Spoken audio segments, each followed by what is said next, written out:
much, Malaprops. Thank you everyone for coming here this evening, virtually, as well as those who are in person. As was said, this is my 5th book, and I cannot tell you how excited I am to talk to you about it. But one disclaimer I like to give. So I've had a lot of writing about writing. My first 3 books are about storytelling and communicating and empowering your own stories. So how did we get from there to folktales? Kind of goes back to that idea that was read in my bio, this idea of every single one of us has the power of our words. Every single one of us has a story to tell. And the stories that get caught in history and told and retold and told as this giant telephone game that twists and turns from culture to culture, those are ones worth paying attention to because they're sticking for a reason. So that's how all of my work have really come together through that one idea. To relate that idea of language and folktales, I love the idea of spelling, as in something you learn in elementary school, or maybe something you're still working on today because autocorrect is out to get us all. And we're working on our spelling, but what is spelling at its root? Is spelling something with language, or is spelling something with magic? It's a little bit of both. And that's the connection I'm going to play with a little bit today. But I'm also especially honored today to have a special guest with us, because we're not just going to talk about Slavic folktales and Baba Yaga, however you're pronouncing her name. We're also going to have a special guest because today we also have a fundraiser for helping the people of Ukraine. And as we're getting into world storytelling and storytelling that has stuck around for centuries, if not millennia, I want to bring a special storyteller up for you. So if I may, Andrea Kulish is here with us today to tell us a Ukrainian folktale to set our scene. Andrea, thank you. Thank you so much, Kris. I'm Andrea, and I have a studio down in the River Arts District. Thank you all so much for being here today, and I'm so excited to be here. Thank you, Kris. So it's my mission in life to spread joy through Ukrainian art, namely pisanki eggs. So I have one here, and there's some more over there. If you've never seen them, it's a real egg, and there are symbols on here. Every symbol and every color means something. It all is a good wish. So people would make these for their friends and family and gift them with the meanings and wishes, especially for the recipient. So this is a thousands of year old tradition. Started in pagan times, these evolved into Easter eggs. So I'm so happy to share these with you.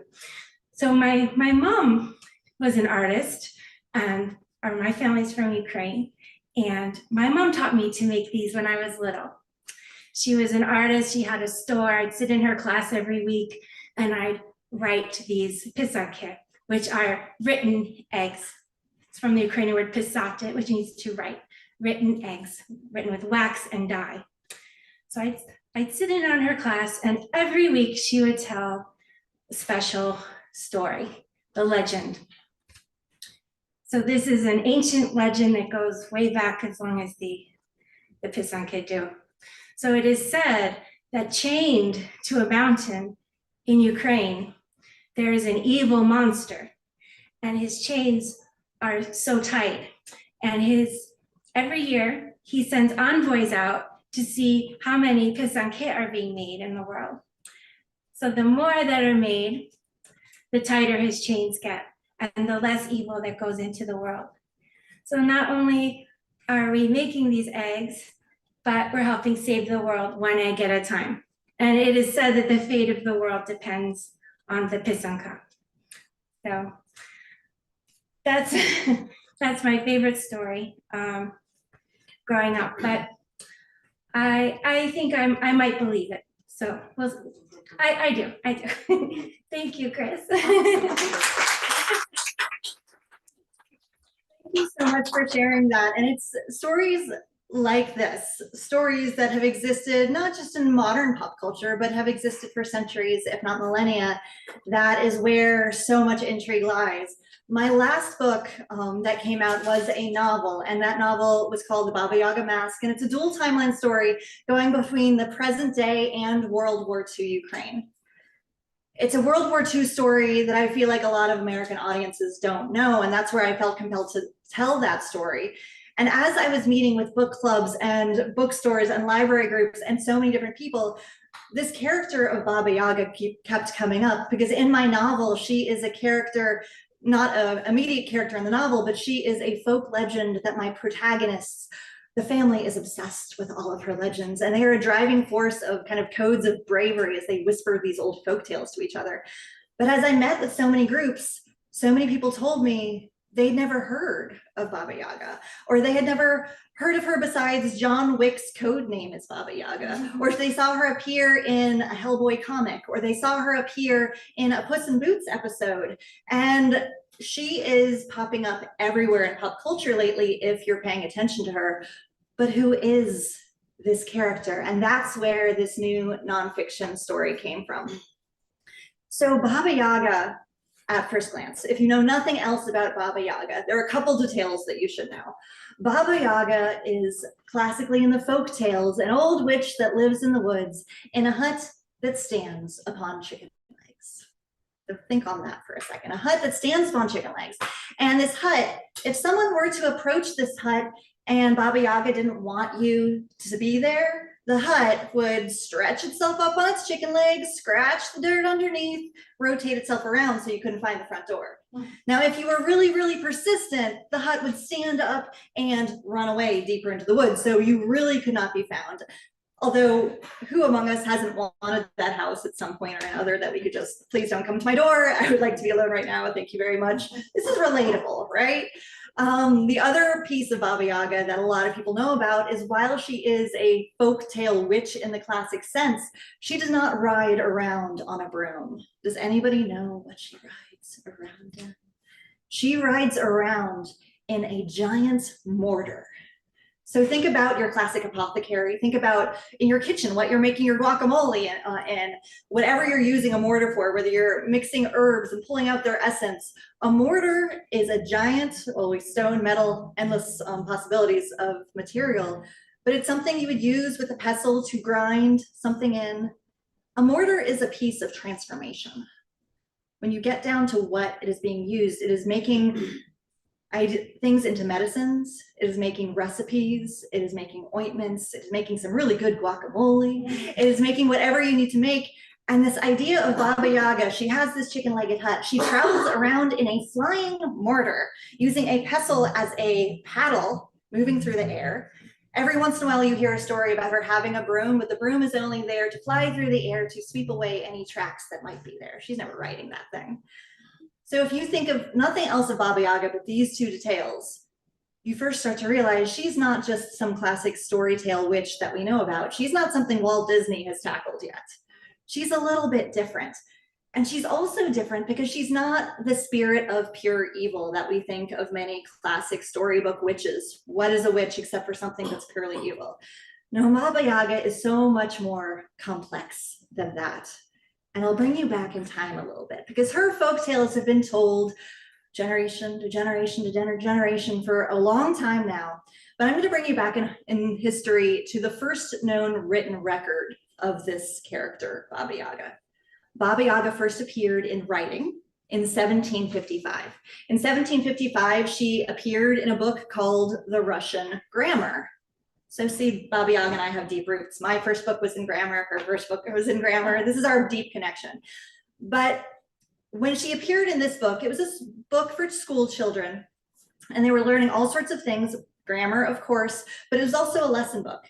She existed in a table of world deities where you had Jupiter and Zeus and Perun and Odin and all of these world mythologies, and kind of here are the king of the gods, and here are those concerned with love, and here are those concerned with war. And there was this table across world cultures. Was it comprehensive and included every single world culture? Of course not. But it was rather comprehensive for its day and its time. And in this table, Baba Yaga sat on this table of world deities. And not only was it fascinating that she was not a classic witch here, she was referenced as a deity in her first telling, but it was also that of the world over, there was not a single parallel to her character. Now, about 20 years later, she starts appearing in the written word as a folktale witch. And you're sitting here thinking of, wait a second, she was just a goddess. Wait a second, she was a witch. And you're looking at the present day moment where she's popping up all over the place. Jenna Rose Nethercott, who wrote an amazing book called Thistlefoot, who also has Baba Yaga and specifically her chicken-footed house as a major force of that book, amazing book. She wrote the foreword for becoming Baba Yaga, and she called Baba Yaga the it girl of the moment. And I kind of like that, because who would think of a folktale witch as the it girl of the moment? However, she's appearing all over pop culture in the West right now, which is fascinating. So why are we so fascinated by this folktale witch who once may or may not have people believed in her as a goddess? And here's my fascination. Baba Yaga exists in this place where she is full of horror and terror, but at the same time, every single one of her stories has this hope and dream of a better future. Who among us in the past year, 5 years, you can name your time period here, hasn't been stressed, hasn't been anxious, hasn't looked at the world around us, taken a deep breath and wondered, what's going on? And being able to turn into a force of shadow, being pulled into a force of terror, and then looking straight at it and going, but amidst all the stress and anxiety, there is actually hope lingering here too. Baba Yaga is complex and has both of these sides to her. And I think that's why she has become the it girl of the moment right now in so many different ways. Now, there are so many breadcrumbs about who she has been. As I said, 1755 was the first time she appeared in writing. She appeared in artistic record about 100 years before that. There's all these references to people who have kind of mirror images of her, breadcrumbs in Slavic history, breadcrumbs that speak of a goddess who is deeply connected with the earth, goddesses who would connect with judgment of right and wrong, goddesses who would be there as a soul entered the world, like a midwife protecting a new soul as they were born, and goddesses who were there, the same goddess who was there to be there as one passed out of life into the next realm. In some ways, when you hear being present at death, partner with death, that sounds kind of creepy, right? That sounds like let's Hollywood can roll into partner with death, and hence she becomes very dark. But in mid her complexities, there's so much to be told. One of my favorite questions that Baba Yaga asks whenever she has a character in folk tales coming to her, whether that character is a young girl named Vasilisa, because so frequently the girl's name is Vasilisa, or whether it is a prince named Ivan, because again, the character is always named Ivan, much like Jack in English fairy tales. Ivan is almost always that protagonist's name. When these characters approach her, and when she deems it okay for her hut to be facing the character in her chicken-legged hut not to run away, she always asks the same question. She always asks the characters who come to her, are you here to do deeds, or are you here to run from them? And I think that's a fascinating question. It's something we can kind of ask ourselves every day, folklore witch or no folklore witch. If you wake up in the morning and ask yourself that question today, am I here to do deeds, or am I here to run from them? Suddenly you have Baba Yaga, ancient folklore character, as almost a life coach identity, which is, again, this is a modern twist on an old story, but the old stories exist and endure for so long, and there are these themes that always happen again and again, and she always has this question. Similarly, there's a trend, no matter who comes to her, if these people are selfish, if these people are frivolous, if these people are disrespectful, she will threaten to eat them for dinner, she will chase them, she will try to get them into her oven, all of your classic folktale tropes of what an evil character will be.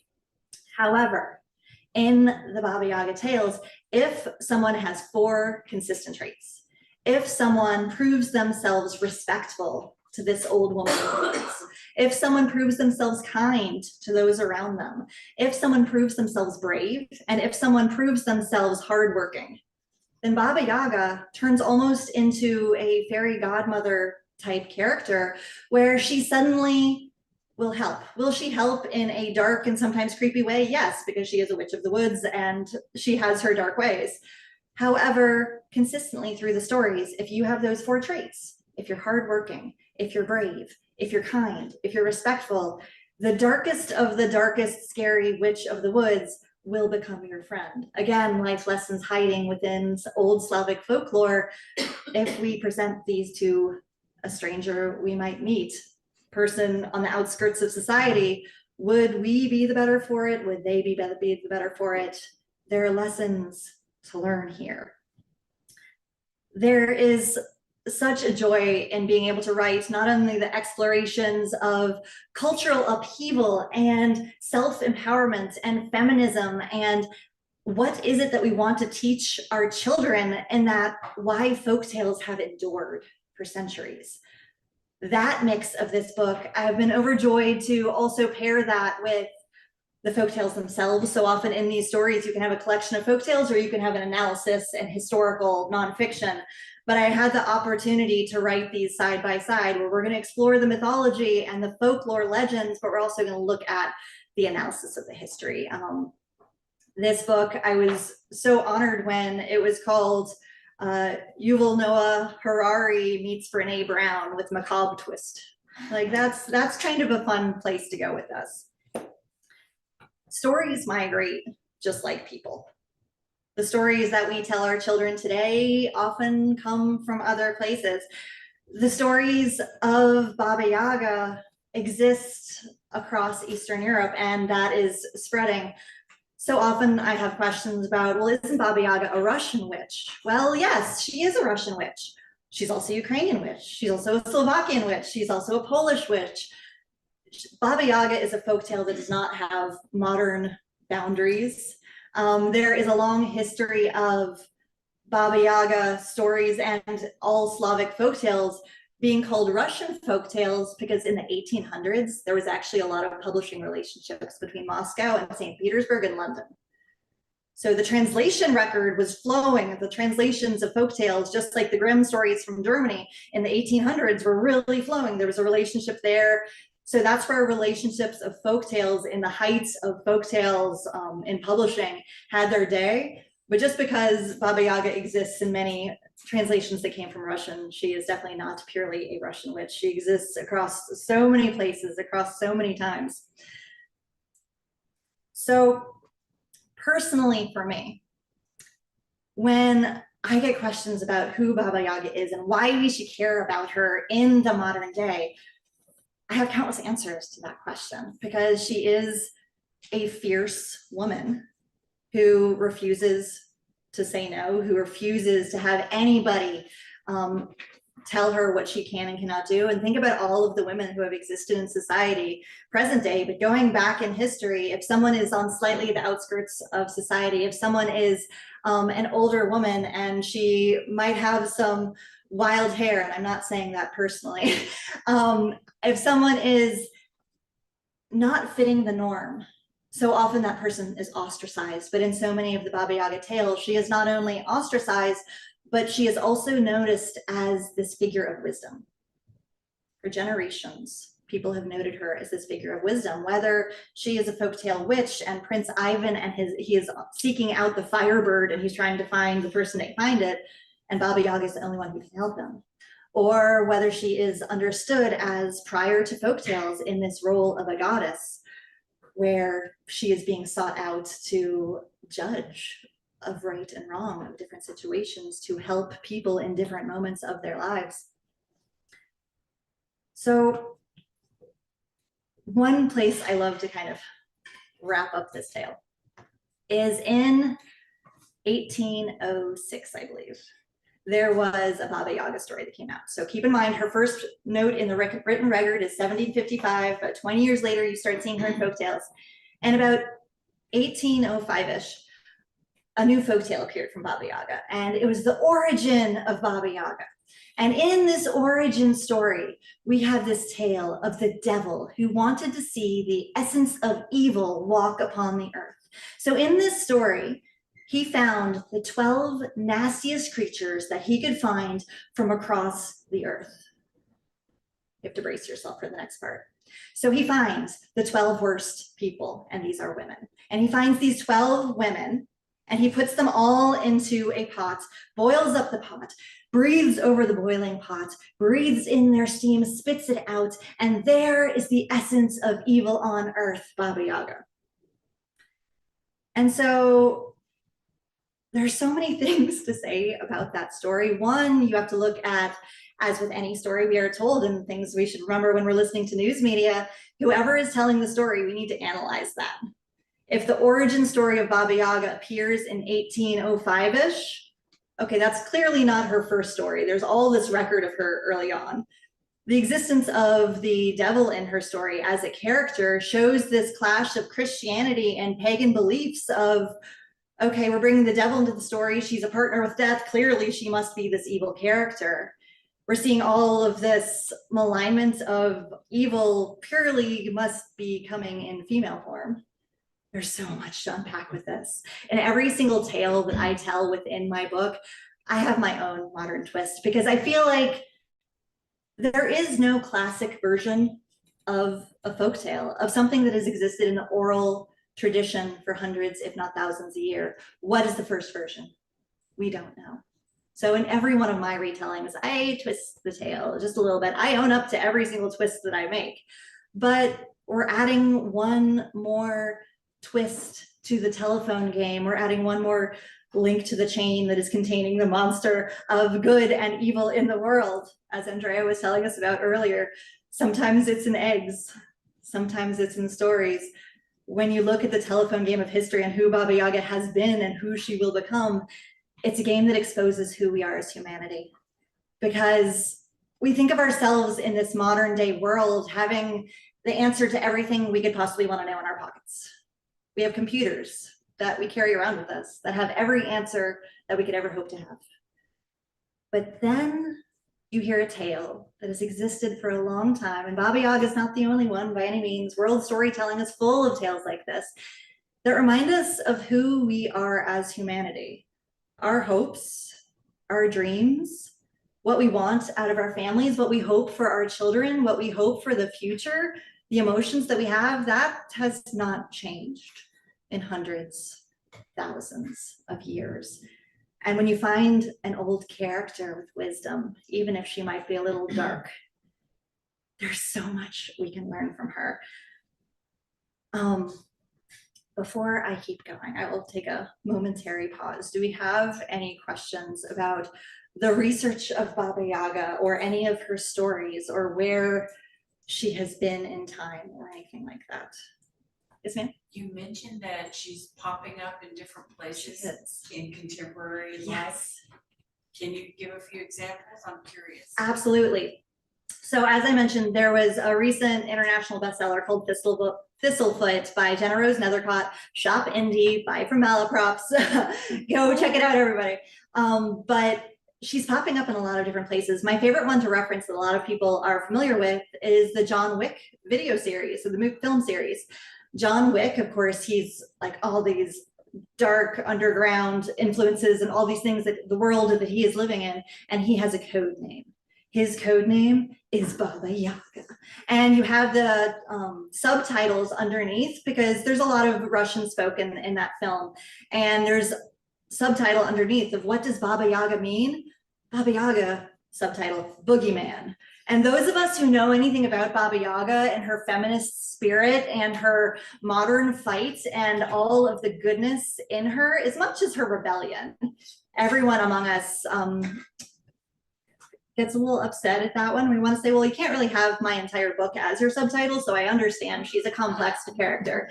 But at the same time, she is frequently popping up. She's popped up for a number of years in Scooby-Doo episodes. She's popped up. There was malware that was recently released called the Baba Yaga virus. There is in the present war in Ukraine, there was a missile called the Baba Yaga missile. Baba Yaga is popping up all over the place. And the question is why? The question is why is this old folklore lingering? She's lingering because she has that hope of how do you deal with the stress and anxiety of the present day. Sometimes the world we're in feels like a walk in the dark, dark woods. but you know what, there might be something scary there. But if we are paying attention, and if we are continuing to try to be our best selves, like this old folklore witch who may or may not have been inspired by goddesses reminds us, then there is more hope for humanity than we may have expected. Any other questions? Yeah, we do have a question from the virtual Mhm. audience. And this is from Lisa. Is Baba Yaga related to Balbo, the belly goddess featured in the Greek myth of Demeter and Persephone? Oh, I love the Demeter and Persephone questions. That's a great question. Thank you for asking it. So frequently you find mythologies that are connected because of trade routes, because of migratory patterns. You have, oh goodness, Herodotus, the father of history, and I'm totally putting quotation marks around the father of history because he was a game of telephone like anybody else, telling stories of, for example, the Amazons and where that came from. And you have this historical evidence of who Herodotus named as the Amazons, as these mythical female warriors.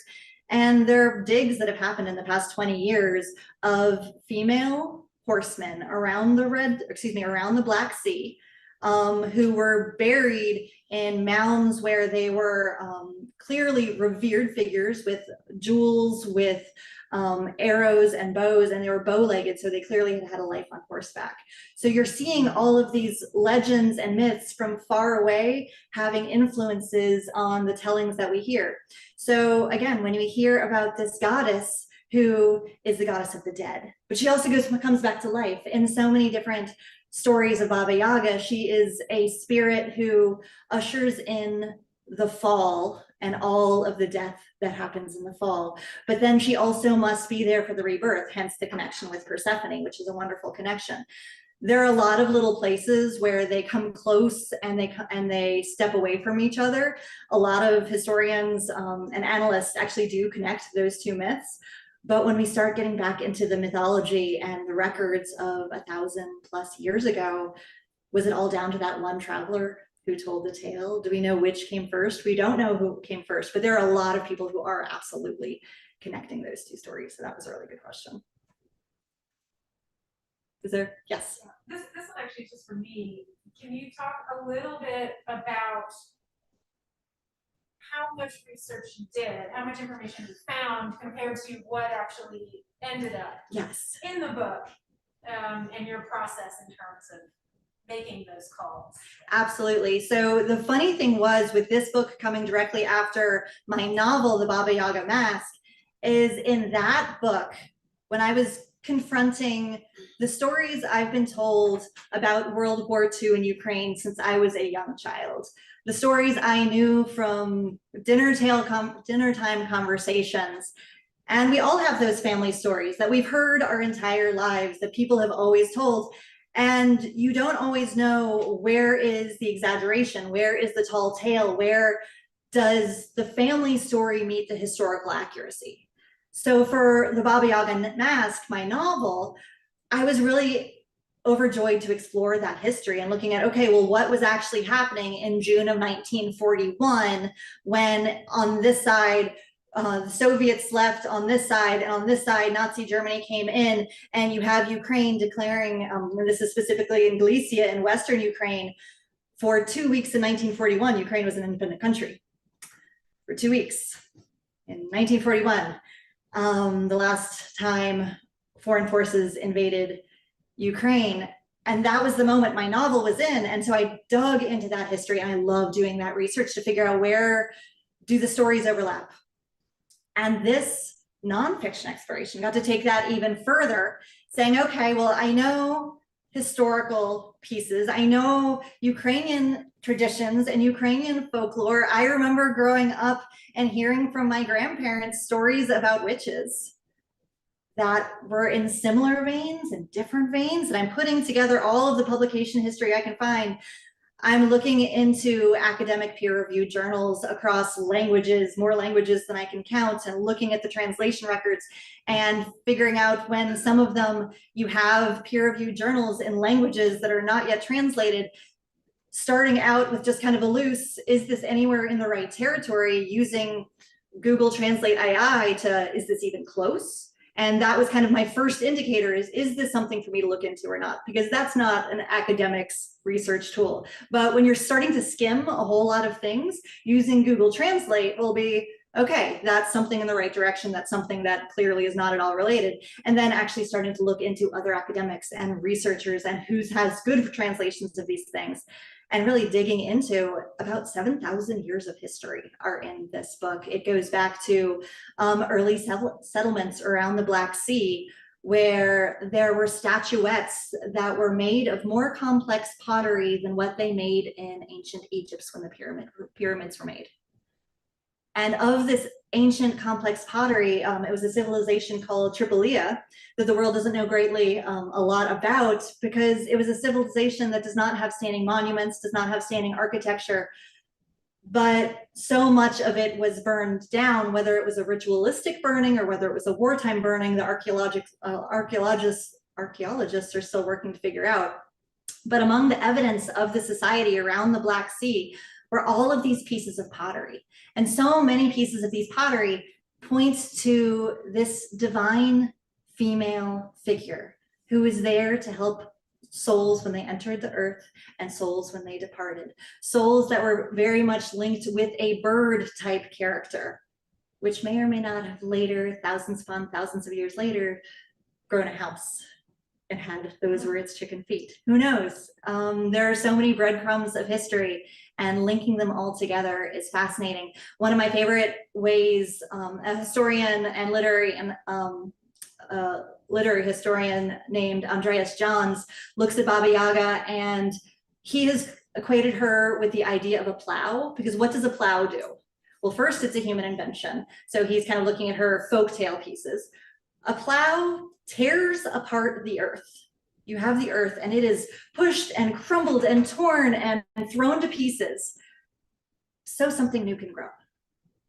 So who is Baba Yaga? She is someone who is going to tear the world apart so greatness can happen. And that's kind of her theme in so many of her stories. And that's where I think she is so applicable to so many of us. I'm not saying we should all go tear the world apart. That is something of the idea of the grandmother in my novel does absolutely take that idea upon of like, what do we do with the state of the world today? And if you have a 90-something-year-old grandmother who is one of the protagonists of that novel, and you also see her when she's a teenager in World War II, but you see her as a 90-year-old and she's looking at the world today, shaking her head and saying, what is the world going to do? And she kind of takes this idea of, what if I could scare the world into being a better place? Is this an idea for anyone in this room or online to take on? No, please don't scare the world to be a better place. That will not end well for anyone. However, it's an interesting thought experiment. How could the world be torn apart in the world of Baba Yaga if we're equating her with this idea of a plow so new things can grow? As a folktale character, it's endlessly intriguing. Any other questions? Yes, ma'am. You mentioned that she's always asking those 4 questions, and the differences in translations, obviously people pick and choose how to interpret. Did you notice any of the big differences, maybe either historically, culturally, or in translation, of how like the question of bravery was answered or hard work? Oh, that's a really good question. And it's funny because her tale is definitely pushed in ways that you can kind of see who the teller of the story is. In Stalin era, of about 100 or so years ago, a little bit less, but in the Stalin era, Baba Yaga was a morality tale, that she was very much live the life your country deems you should, or else you will be eaten by the witch of the woods. In other tales, there are very much exaggerations about how evil and horrifying an older woman might be, or how invisible an older woman should be. And just by the nature of those 2 sentences, you can kind of tell who the teller of those tales are. I also like to point out that through all of these centuries of telling, this fierce spirit and wisdom keeps popping back up again. And when you think about historically, the people who tell stories to children, parents now, as in forever, are always scrambling and working their hardest to have food, to be able to take care of their families, to take care of all of the necessary pieces of living. Grandmothers, however, often are the longest living. The women of the families are often the longest living of the family. So who are the ones who actually have a moment of slower, that's a little bit slower to tell the tales to the children? If for centuries, this idea of a deity, this idea of someone who's reminding you to be your best self, even if she has been shoved to the darkness of the woods by different cultural forces fighting against her, if the teller of those tales for centuries was the grandmothers, that kind of speaks to why her essence of fierceness and feminism and female strength endured for such a long time. Specifically, there was one more historical little nugget to toss out. In the year, I believe it was in the year 780, no, excuse me, 980. In the year 980, and notice I'm not saying 1980, I'm saying in the year 980. There was a goddess of the Slavic pantheon who, there was a prince named Prince Vladimir who put up a statue in Kiev, because yes, Kiev is a very old city. He put up a statue in Kiev of this goddess named Mokesh. Mokesh has a lot of the same traits of Baba Yaga, someone who is partnering with life and with death, someone who is watching over the women, someone who is deeply connected with the earth, and someone who is deeply connected with the sense of right and wrong. And so this Prince Vladimir put up this statue. 8 years later, Prince Vladimir converted to Christianity, and Prince Vladimir tore down Mokesh's statue and said that these are ways that we're moving past, we are more refined than this, these are the old dark ways.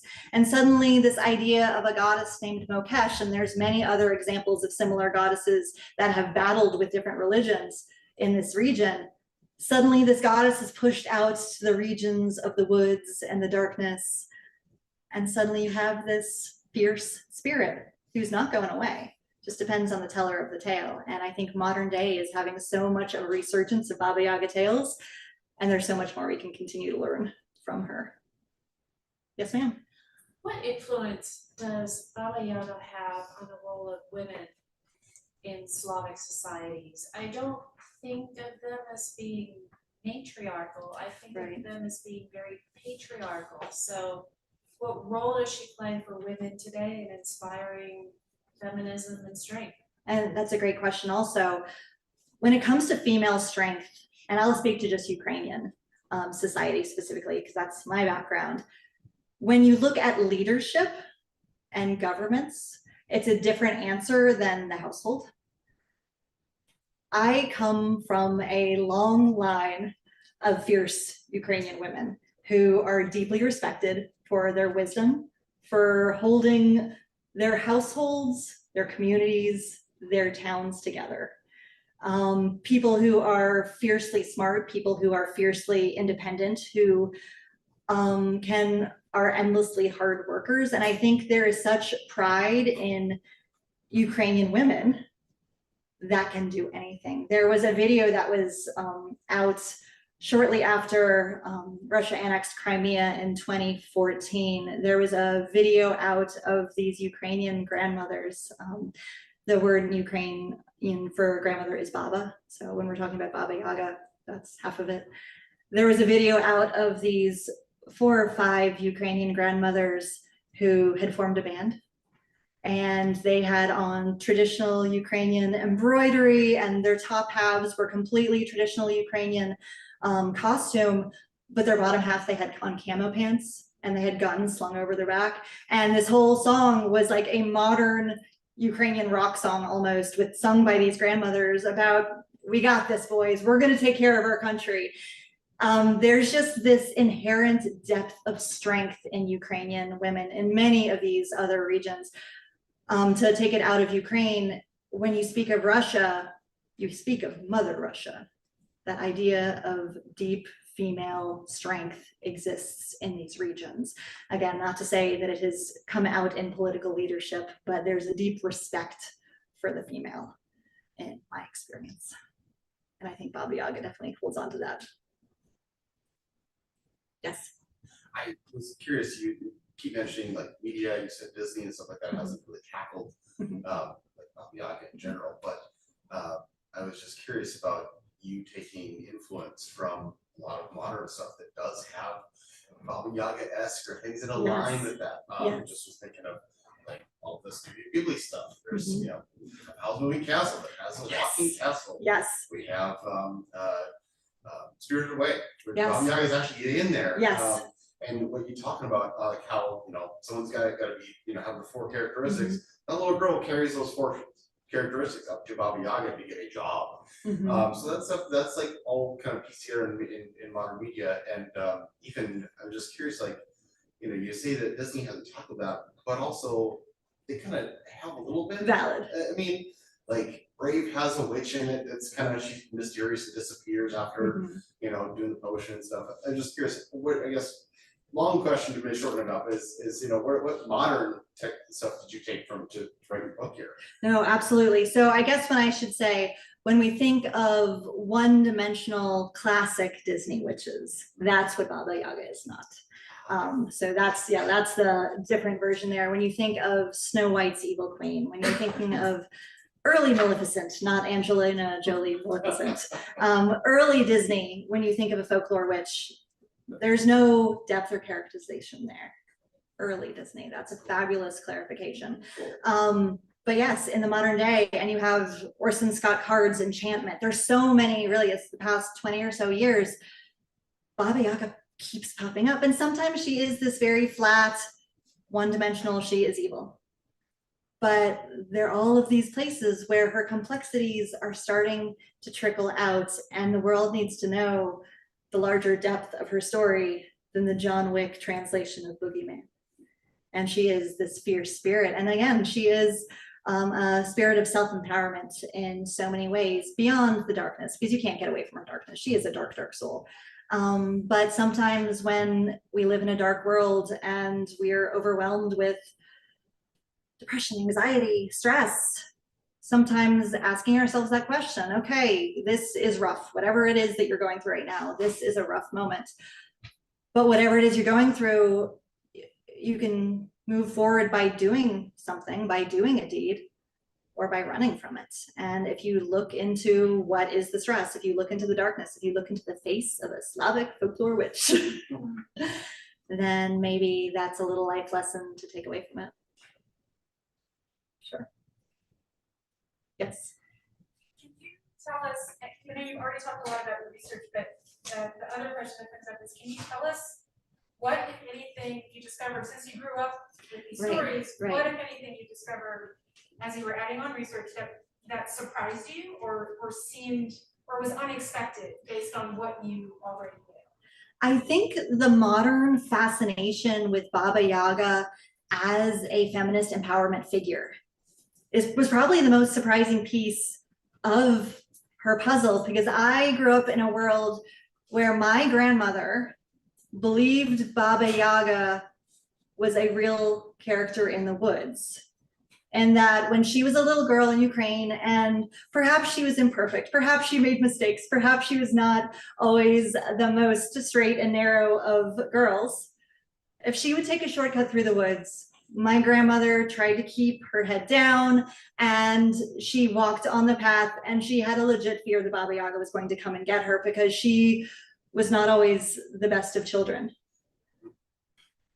And then I had it from my mother's point of view. And maybe it is because, and I say this in my book, maybe it's because my mother has always been the perfect ideal of manners and the child who follows the rules and is an obedient. She's the role model to us all.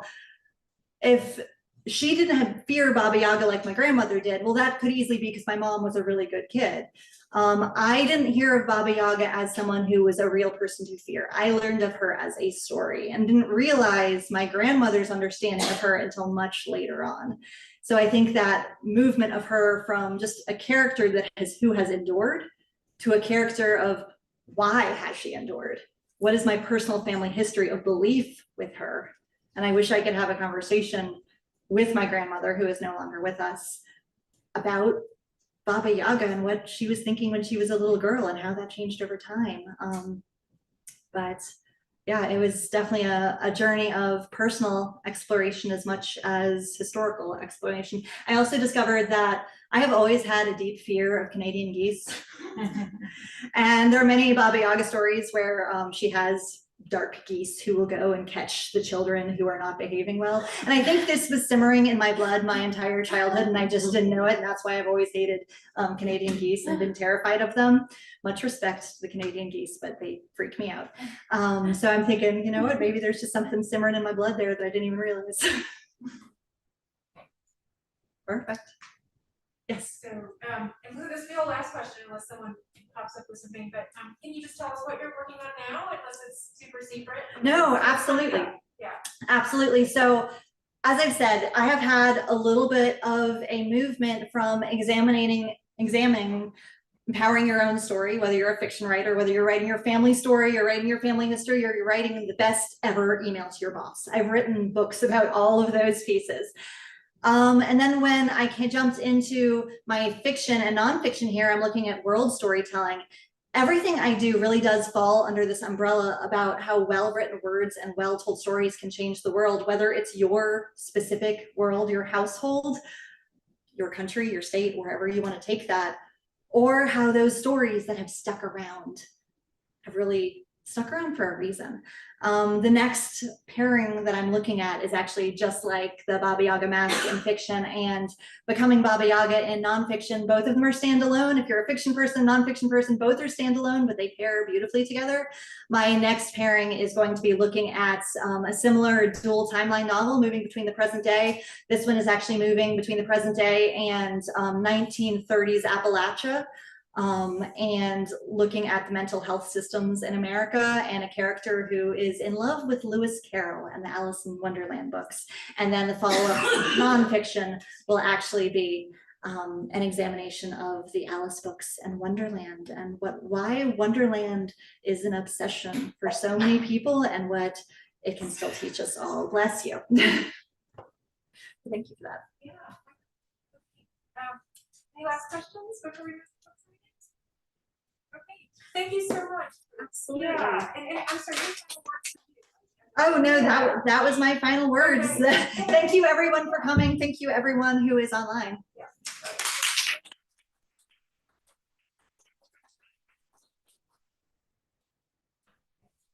So I'm just gonna do a quick change right here and grab you a chair so that